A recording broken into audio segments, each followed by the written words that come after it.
Hey guys, I'm JD. And I'm Kazai. And welcome to Valhue Reviews. And welcome here to the West Rand by dealership called Herman Now Motors. For our new segment called Ask ChatGPT, where we fill all the specs of the vehicles into ChatGPT and ask it honestly, what does it think of this vehicle? Car right now is that it's actually not that bad. And today we're looking at the 2018 Toyota Land Cruiser VXR 200 4.5 litre diesel. Which according to ChatGPT, so yeah, but in terms of cabin noise, yeah, not too bad, eh? It is basically a luxury tank with a drinking problem. And honestly, it's not wrong. At 650 Newton meters of torque and just over 3 tons, this is Toyota confidence at its finest.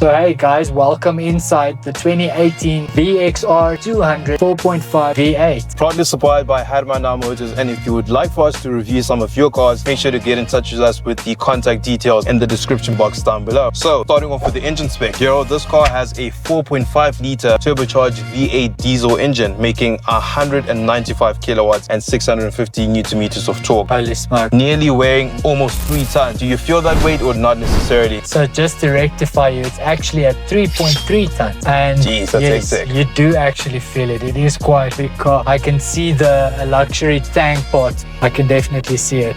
The 4.5 V8. Yeah, look, for a big 3.3 ton beast, this thing gets up and goes, eh? And one thing that is a common concern with huge vehicles with big tires is that there's a lot of noise intrusion that comes into the cabin space. And what I can testify being in the car right now is that it's actually not that bad. So in terms of this specific model, I wouldn't say the wheel, it's rather that it has an aftermarket exhaust on it. And I think that's mainly the growl that we're hearing. Right. So yeah, but in terms of cabin noise, yeah, not too bad, eh?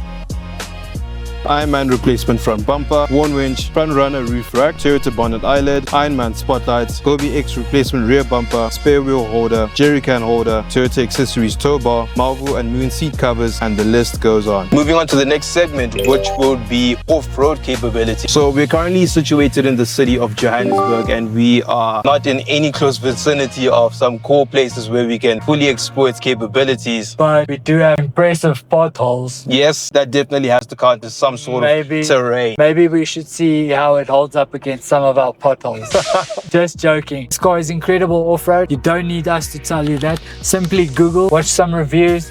These cars really impress, eh? Next segment will be build quality and reliability pedigree. So with your previous experience, I know you've driven a ton of Land Cruisers. What would you say is your testament in terms of build quality when it comes to the Toyota Land Cruiser? Absolute top tier build quality. You know what it is? It's even if you go over bumps, there's no rattles, right? Nope. Everything's solid. Like it feels like a solid unit. Yep. That's moving as one. It does feel like a tank. It sounds like a tank. The reliability just makes you feel confident, which is a little bit addictive, to be honest. Moving on to the next segment, which is what ChatGPT doesn't like: fuel consumption and running costs. And I'm sure if you've got a very heavy right foot, you're not going to be getting any close to the prescribed numbers the manufacturers produces. No, because I don't think you are going to have a very cheap experience, especially with this one. As I said, it's got the performance pipe, which gives it that growl. And seriously, you just want to plant it just to hear this thing go.